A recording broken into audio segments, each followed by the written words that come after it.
about reactive attachment disorder and what is now known in the DSM-5 as disinhibited social engagement disorder. What are those? We'll find out. All right. So first we're going to start with a theory called attachment theory. And in attachment theory, there is this idea that development of a child is both nature and nurture. There is a new phrase out there which is called epigenetics. You don't get all worried about knowing that. There's no quiz. But in epigenetics, it's about what they're finding, which is kind of what everybody kind of already knew, is that you have nature and nurture, and nature impacts nurture as far as how an individual receives their environment, and nurture impacts nature in that they're actually finding that what happens in the environment can switch on and off people's genes, which can alter the development and the manufacturing of the genes throughout a lifetime. So experiences in the infant's life determine how the brain develops. Babies are wired to obtain as much attention and caregiving as possible. Nurturing environments teach the infant emotional regulation and self-soothing through the care provided by the primary caregiver. It's not always the mother, but it often, most of the studies that you'll see, it's about the mother. Sorry, it's nothing against guys, but our society pretty much traditionally is that the mother is typically the one that's with the baby the most. And the baby as it grows uses the initial primary caregiver attachment experience as a mold for future attachments and how we view and believe about ourselves and our internal working model theory. What does that all mean? The baby, the interaction between the baby and the primary caregiver, which is typically the mother, sets a template for future attachments. So if there is a disruption or if there is a good attachment, most likely then it'll be called a secure attachment, which means that there's this thing called intersubjectivity, which is a fancy phrase that says that you're teaching the baby how to regulate itself by how you regulate yourself. And that if the person is dysregulated, that those are the things that the baby learns, therefore the baby will be dysregulated. So what does it mean? It means that early years matter. Attachment templates are usually not set in stone, but are usually pretty firm by age 3.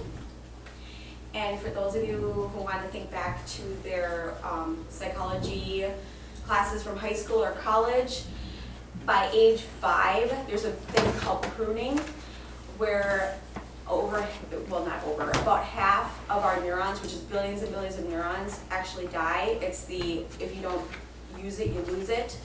So it's not that things can't change later in life, but that it's more difficult because we don't have as many access points to access because they've been trimmed away. And there we go. So this interaction between the baby and the primary caregiver, there's a fun phrase in the research I was doing called the dance of attunement. So it's not that the baby and the mother always have to be in step with each other. It's actually good if there is a misstep, a discordant step, because the baby learns then about stress and how to recover from the stress. However, the majority, to teach that regulation, the majority would be more concordant or in step with the mother. A baby who is constantly in misstep with the primary caregiver doesn't know what to do with that. They're taking their cue, they're learning from the parent. So if the parent is having an issue regulating themselves, it confuses the baby. The baby needs a consistent, something that they can rely upon in order to predict and manage their own emotions. Mirrored neurons is a newer phrase, kind of like epigenetics. It's something that we've basically always known, it's just now it has a fancy phrase to it.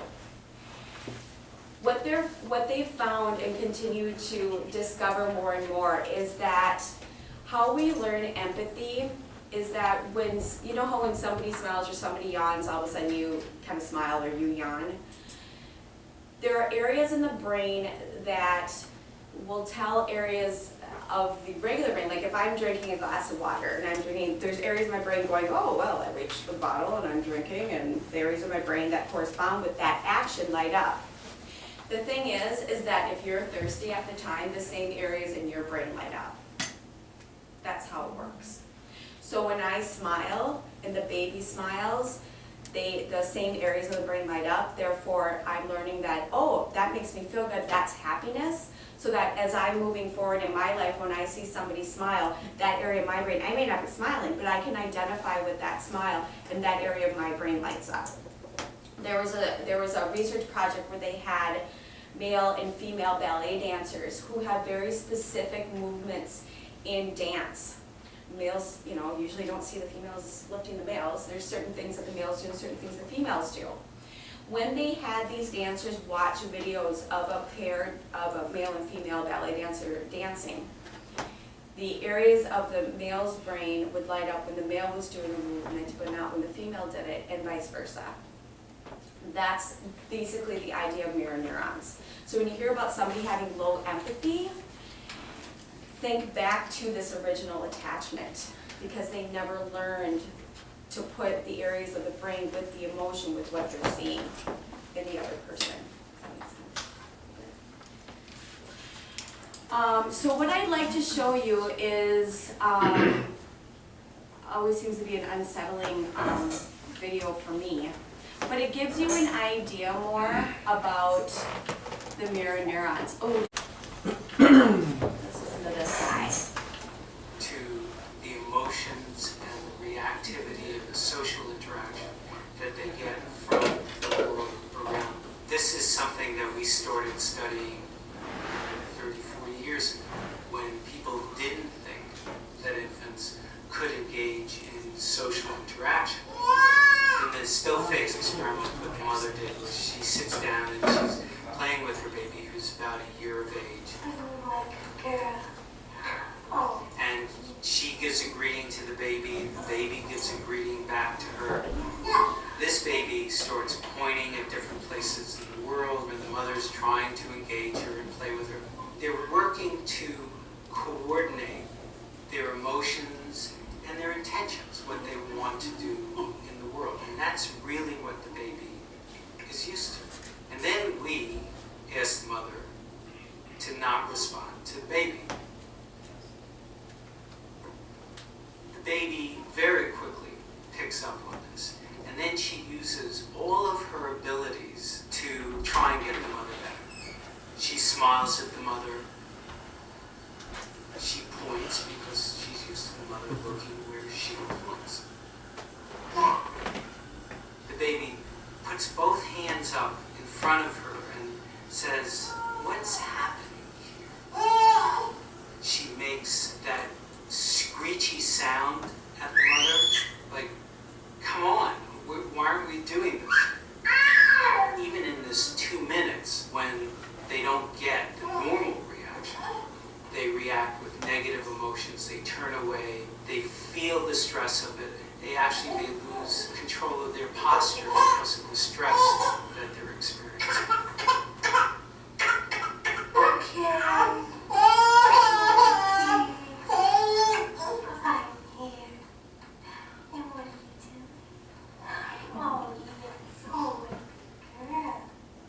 It's a little like the good, the bad, and the ugly. The good is that normal stuff that goes on, that we all do with our kids. The bad is when something bad happens, but the infant can overcome it. After all, when you stop the still face, the mother and the baby start to play again. The ugly is when you don't give the child any chance to get back to the good.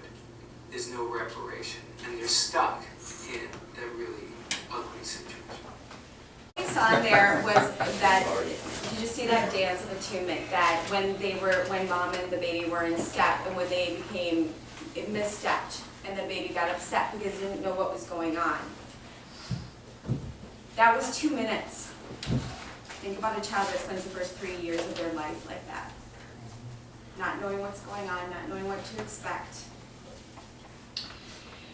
When the baby is in step with, and the mother is in step with the baby, you have a natural flow of endorphins, which is the happy chemical that we have. It's calming.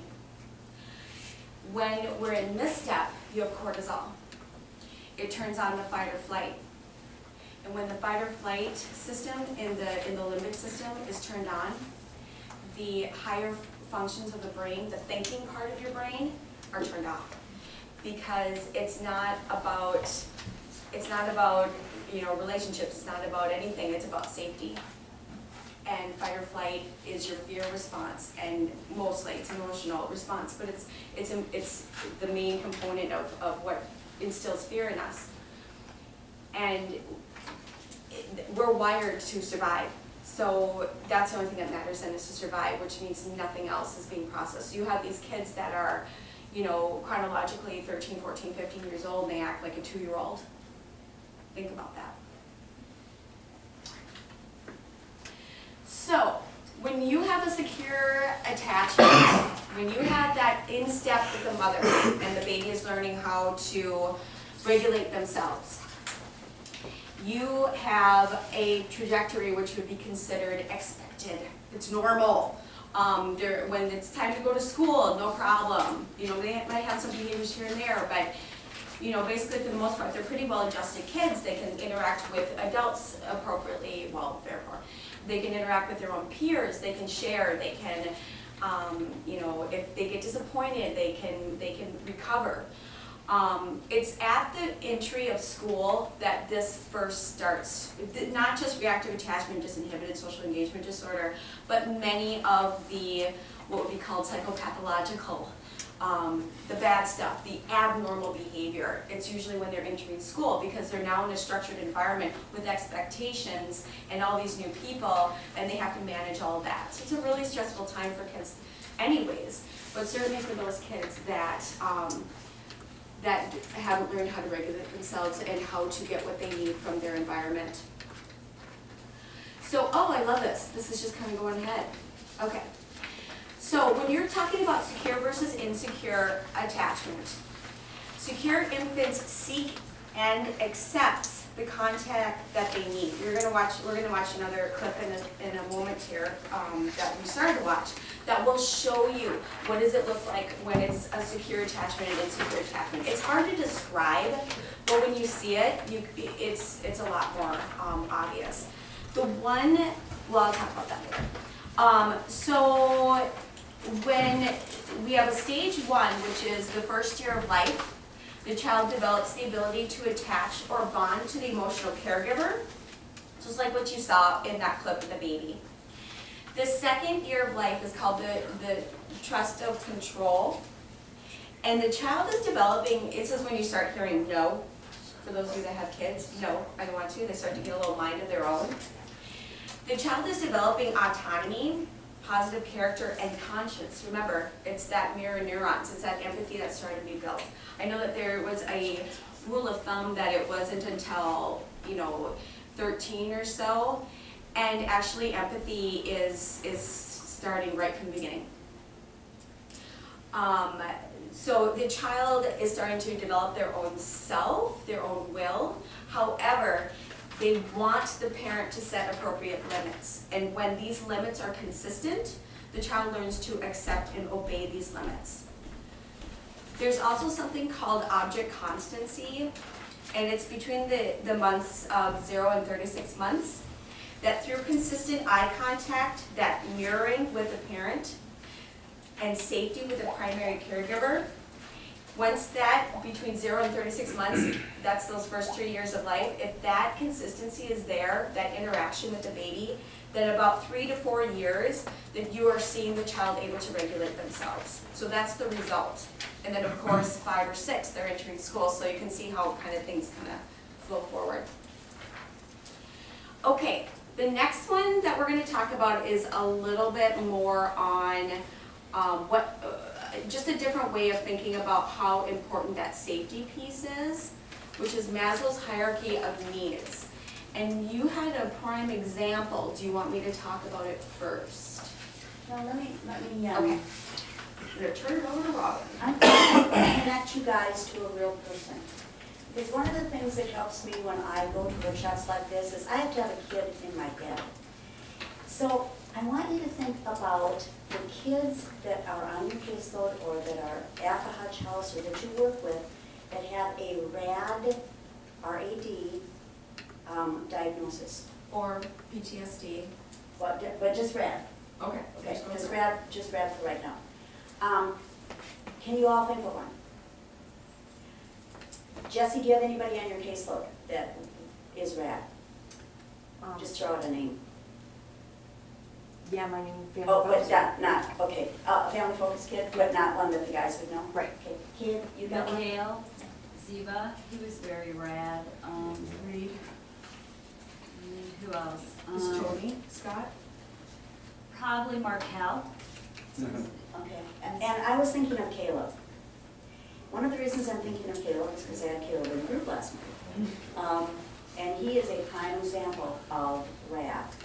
And so, you know, as Tina talks, think about these specific kids.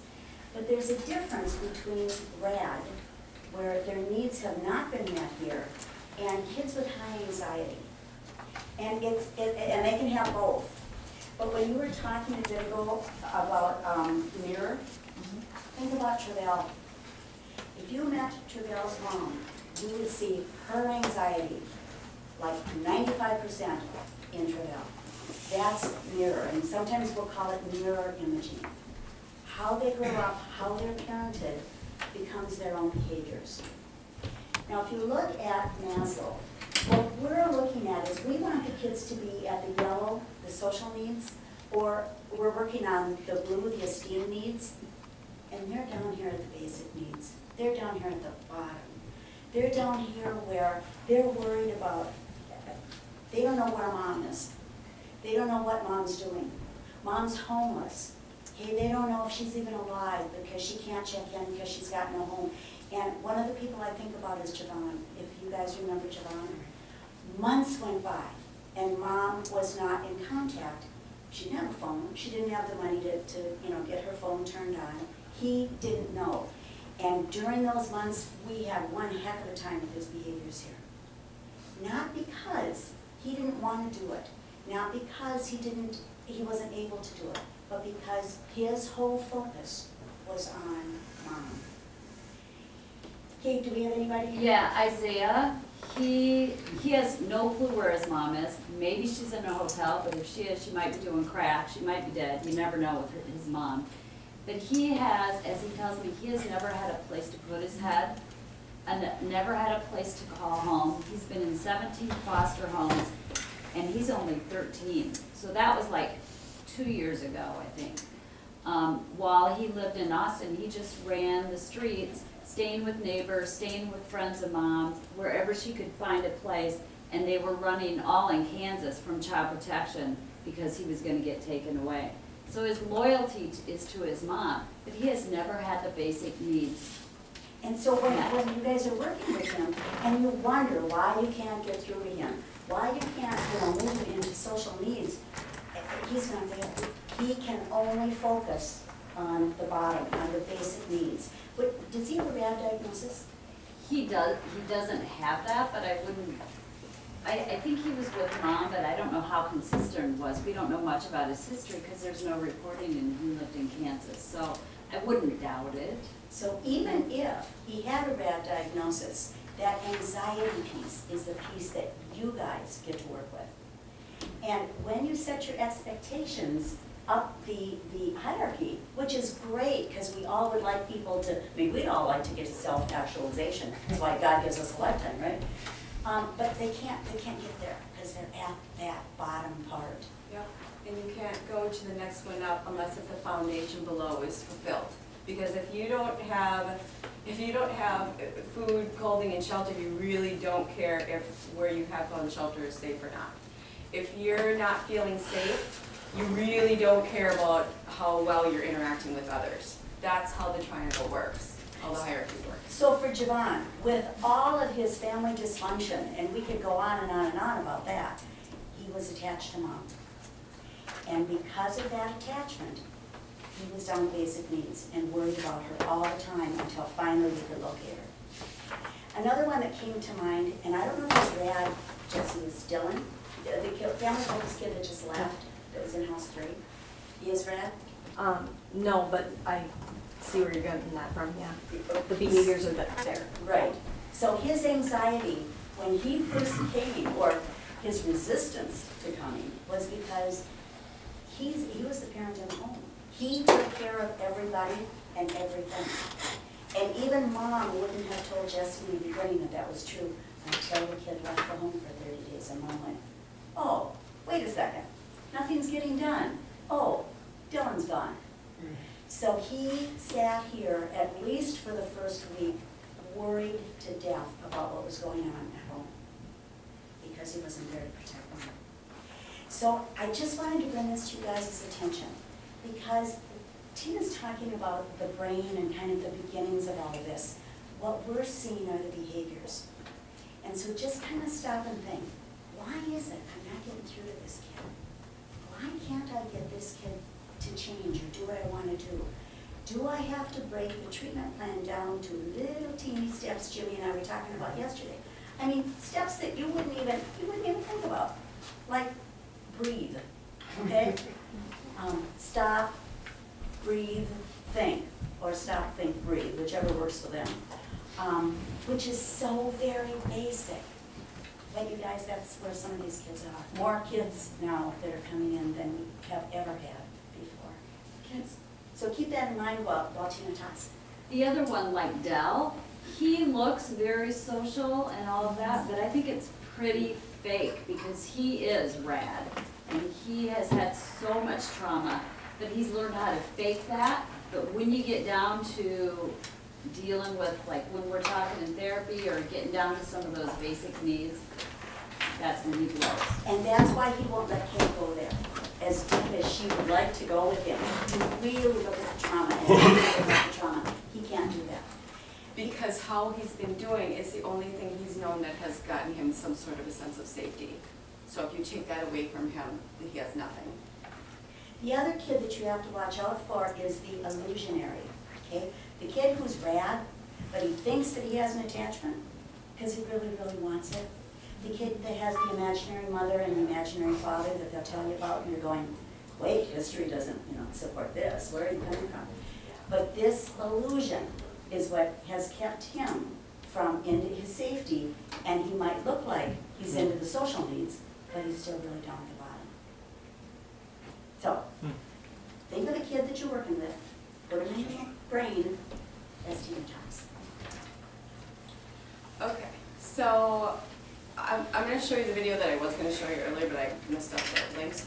So I'm going to show you the video that will give you an idea of what insecure attachment looks like. We all can, for better or for worse, we can all think of it and see what secure attachment, that's what normal looks like, for lack of a better term.